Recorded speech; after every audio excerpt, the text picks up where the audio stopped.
유엔사 역할을 또 좀 짚어보겠습니다. 두 번째 발제자 송유순 모시겠습니다.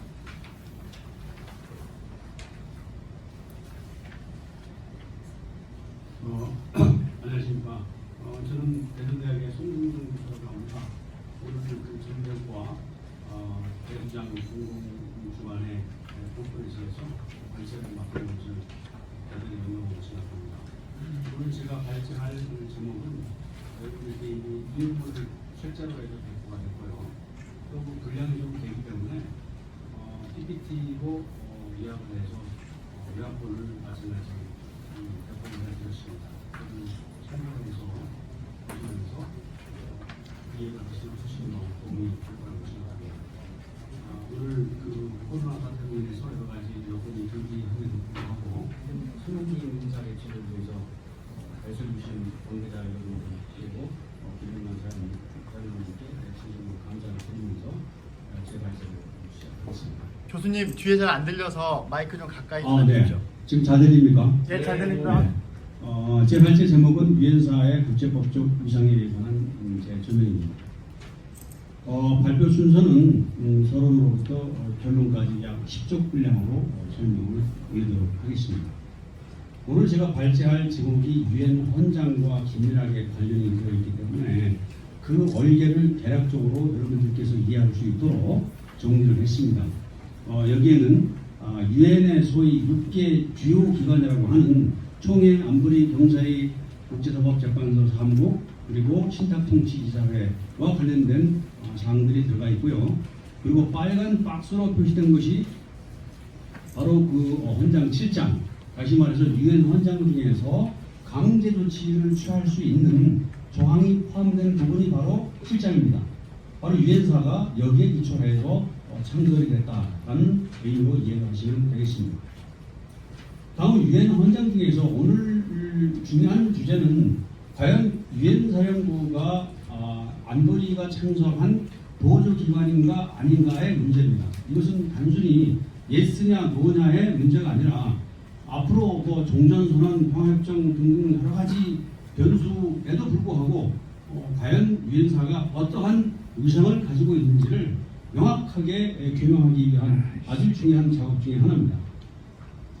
여기 나와 있는 조문 중에서 7조를 보시면 6기 주요기관, 총회 등등등 사무국을 포함해서 필요하다고 인정되는 보조기관을 설치할 수 있습니다. 수식어가 없습니다. 필요하다고 인정되는. 그러나 22조는 총회는 그 임무 수행에 필요하다고 인정되는. 여기 단서가 붙어있죠. 그 임무 수행이라는 단서가.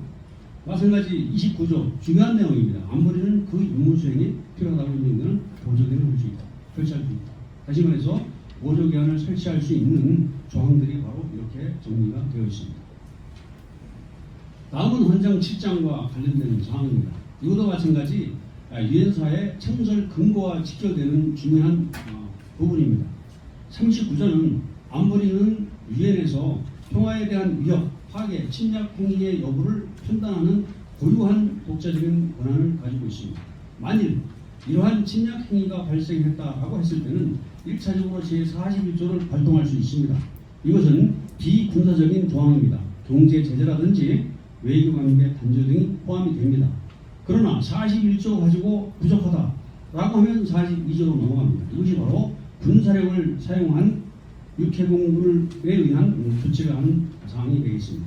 그리고 46조, 47조에는 소위 말해서 군사참모위원회와 관련된 조항입니다. 그러나 유엔이 독자적인 군대를 보유를 하지 못했기 때문에 사실상 사문화된 규정이라고 보셔도 과언이 아닙니다. 다음은 제 발제문의 핵심 내용을 요약해서 설명을 드리겠습니다.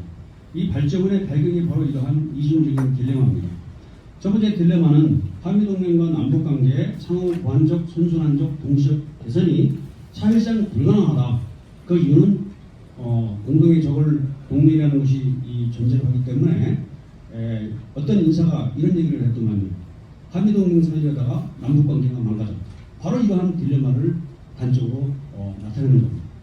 두 번째는 남북 경제적 격차, GDP 면에서 50배입니다. 그러나 안보 면에서 느끼는 불안은 아마 우리가 훨씬 더 비대칭적으로 불안을 느끼고 있을 것입니다. 이와 같은 이중적 딜레마가 바로 우리가 극복해야 될 어떤 어려움 중에 하나다. 다음은 유엔사는 사실이 그렇지 않음에도 불구하고 주한미군 주둔명분을 약화시키기 위한 가장 약한 고리로 공격을 하고 있습니다. 마치 훅 바람만 불면 날아갈 것 같은 그러한 해체를 시간 문제로 보고 있지만 절대 그렇지 않다. 결론부터 분명히 말씀드리지만 유엔사는 종전선언평화협정, 전자권 전환 등등과 하등의 관계가 없습니다. 전혀 관계가 없습니다. 그래서 오늘 중요한 주제는 과연 유엔사가 유엔의 보조기관인가 아닌가. 이것은 아까도 말씀드렸지만 단순한 예스냐 노냐의 문제가 아니라 앞으로 이 문제를 둘러싸고 정말 치열한 논쟁이 벌어질 것을 제가 미리 여러분들께 말씀을 드립니다. 다음은 유엔 주요기관과 보조기관 간의 관계입니다. 말씀드렸지만 6개 주요 기관이 있고 보조기관을 설치할 수 있도록 유엔 헌장이 규정을 하고 있습니다. 자, 여기에 보면 두 번째 목표는 보조기관의 설치 종료와 관련된 법적인 고려사항, 그리고 설치된 보조기관의 활동이 적법하냐 아닌가에 대한 판단에 대해서는 분명한 차이가 있습니다. 다시 말씀드려서 보조기관의 설치 종료는 유엔 헌장에 명확하게 명시가 되어 있지만 그러나 행위의 적법성에 대해서는 헌장에 명시가 되어 있지 않습니다.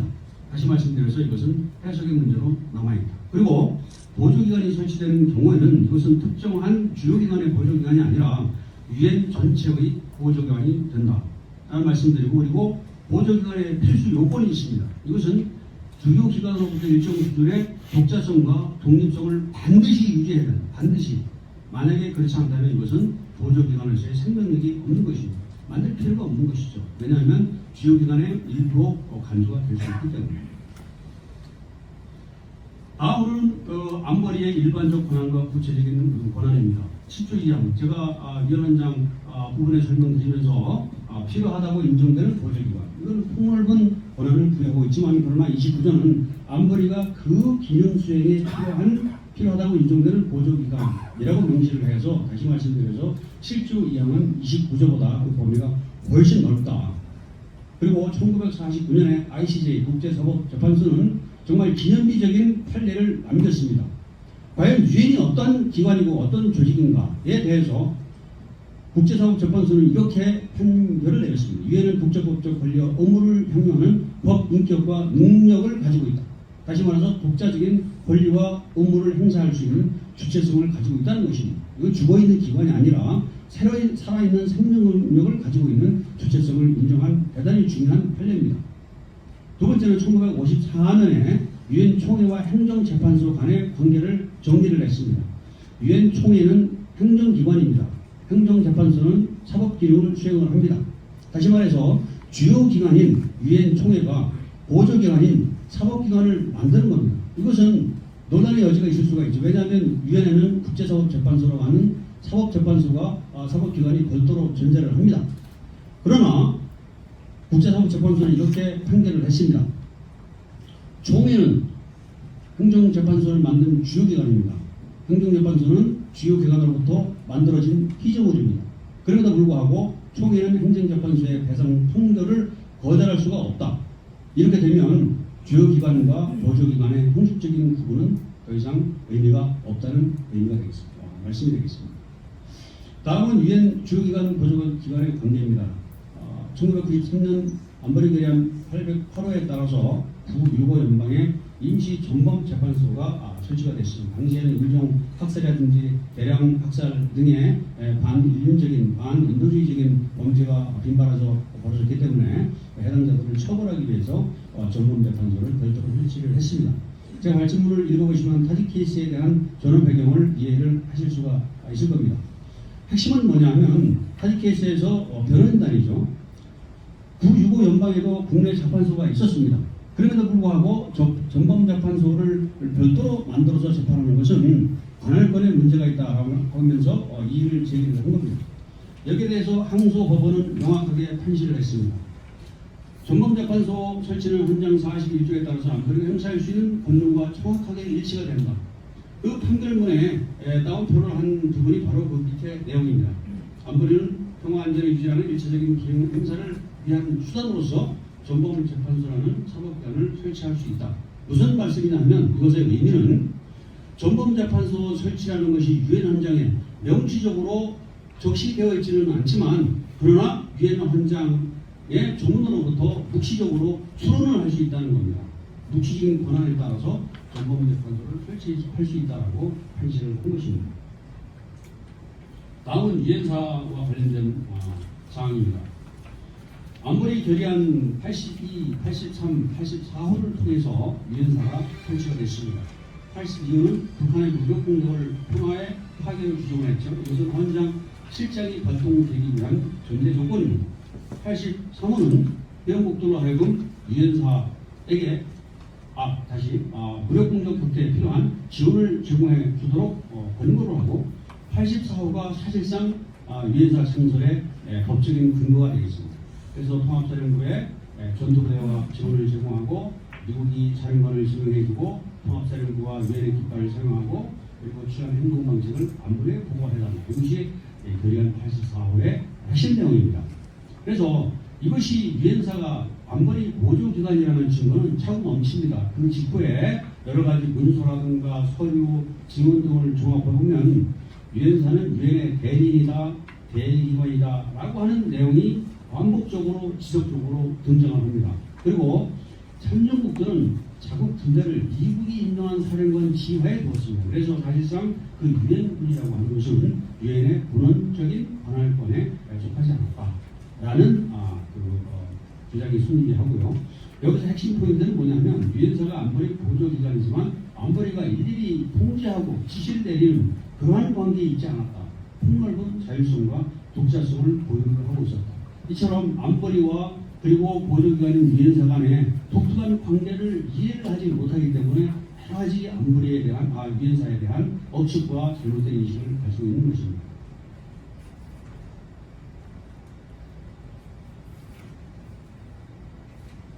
결의안 84호는 제가 대략적인 내용을 설명을 드렸고요. 그리고 두 번째 국제를 보시면 안보리가 미국의 통합사령부 설치를 요청하고 회원국들에게 군대 파견을 공고한 이 행위, 이것은 뭐냐면 유엔 사령관에게 군사력 청산과 관련된 전권을 사실상 위임한 것과 마찬가지입니다. 그래서 콕스 같은 학자는 뭐라고 그러냐면 한국전쟁 당시에 전략 지침을 하달할 수 있는 유엔 내부의 구조가 없었다. 그래서 안보리는 사실상 미군 지휘관에게, 유엔 사령관에게 전략 지침 일체를 위임한 것으로 볼 수가 있다. 이와 같은 한국전 당시 유엔 사령관 임명권이 특정국, 특히 미국에게 전적으로 위임되었다라는 사실을 검증하는 증거는 뭐냐면 당시 메가더 사령관을 유엔 사령관으로 임명을 했습니다. 그러나 그러한 임명에 대해서 어떠한 유엔 기관이나 어떠한 회원국도 이의를 제기하거나 다른 의견을 제기한 적이 없습니다. 당연한 것으로 받아들였다는 얘기죠. 그리고 중요한 것은 안보리는 유엔사에다가 언제 국제 평화와 안전이 회복되었는지를 판단할 수 있는 능력을 위임을 했다는 겁니다. 사실상 정전협상을 수행하는 과정에서 안보리나 총계에서 별도의 지침을 낸 적이 없습니다. 공동정책과 전력 지침을 하달한 적이 없습니다. 관련된 결의안도 하달하거나 통과된 적이 없습니다. 얘기는 무슨 얘기냐면 유엔사라고 하는 그 안보리 보조기관은 안보리로부터 고도의 독자성과 자율성을 유지를 하고 있었다. 그리고 안보리 지휘통제권은 회원국의 위임된 내용과 관련해서는 유엔사뿐만 아니라 이처럼 안보리의 권한을 회원국들에게 위임한 사례가 이라크, 소말리아, 보스니아 등의 사례에 존재를 합니다. 그 목표는 그 5가지로 정리가 될 수 있는데 1번이 바로 국가의 무력 사용이죠. 시리아 경영과 같은 그런 상황이 되겠습니다. 그리고 안보리 결의안 82조부터 83호에 보면 유엔 결의안에 명시된 이 문구가 다 맨데이트라고 합니다. 위임 명령이라고 합니다. 그 위임 명령의 성격을 면밀하게 분석을 해보면 이것은 총책 부분에 표시했죠. 단지 국가들로 하여금 자신들이 이미 보유하고 있는 권리를 행사하도록 승인한 것이 아니다. 그럼 국가들이 가지고 있는 고유한 권리가 뭐냐? 저희권입니다. 모든 국가는 헌장 51조에 따라서 스스로 자기 자신을 지킬 권리가 있습니다. 이것은 유엔이 별도로 결의안을 통과하거나 승인하거나 할 수 있는 그런 해야 될 사안이 아닙니다. 따라서 이처럼 유엔 안보리가 승인한 조치라고 하는 것은 이것은 안보리가 가지고 있는 권한을 위임한 것이지 이미 개별 국가가 가지고 있는 권한을 사용하도록 승인하는 것이 아니다. 번호는 무슨 말씀이냐면 이것은 집단적 자위권 행사가 아니라는 겁니다. 집단 안보와 집단적 자위권 행사는 분명하게 구분이 되어야 됩니다. 따라서 유엔사는 바로 집단 안보를 위해서 창설된 것이고 그 근거는 39조와 42조에 근거한 것이다. 그 조문은 조만간 제가 말씀드린 조문을 참고하시면 되겠습니다. 자, 논의 결과 종합은 여러분들께서 참고로 보시고요. 북한 및 좌파 성향의 학자들이 주장하는 것 제가 일일이 안 읽은 논문 없을 정도로 다 샅샅이 다 읽어봤습니다. 정리하면 5가지입니다. 예를 들어서 1975년에 유엔 총회가 유엔사의 무조건 해체를 결의했다느니 95년 부트로스 가이라는 사무총장이 유엔사는 유엔 보조기관이 아니라고 답변했느니 이 부트로스 가리 총장은 유엔 사무총장 중에서 유일하게 재선에 성공하지 못한 좌파 아주 극좌파 성향의 유엔 사무총장이다. 그러면 가리 총장이 당연히 할 수 있는 얘기를 한 거예요. 다음 참고는 유엔 연감에 보조기관에 등록되지 않았고 예산도 사용하지 않았고 헌정 29조에 따라서 청구되지도 않았고 그다음에 제가 자위권 행사와 집단적 자위권 행사와 집단 안보에 대해서 구분해서 설명을 드렸지만 이거는 좌파 학자들이나 북한이 주장하는 것은 이것은 정식 유엔이 아니라 정적군에 불과하다. 그만큼 정통성이 없다는 얘기죠.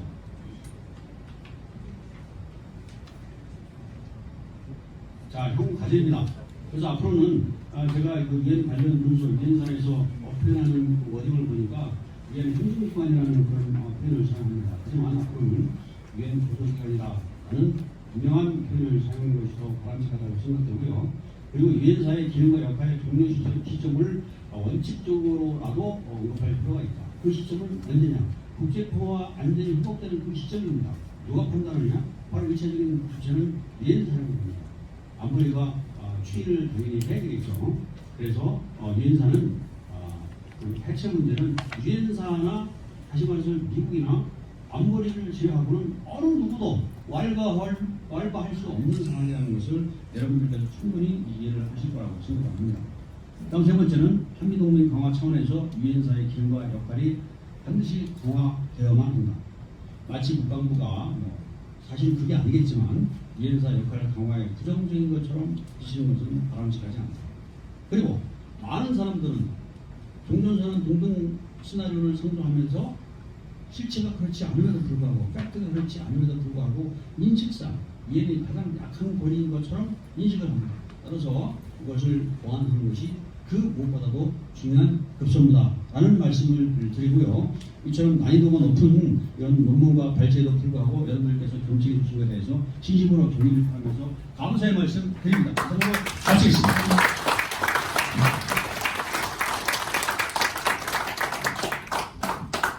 네, 굉장히 복잡한 내용을 굉장히 쉽게 간단하게 잘 정리해 주실 것 같습니다. 법적으로 유엔사 유지, 기능 유지는 종전선언 평화협정과 아무런 관련이 없다. 그럼에도 불구하고 아마 종전선언이 이루어지면 선전선동위에서 국민여론을 그쪽으로 몰고 가겠죠. 이런 것들 우리가 유의해야 될 것 같습니다. 한 분도 발표를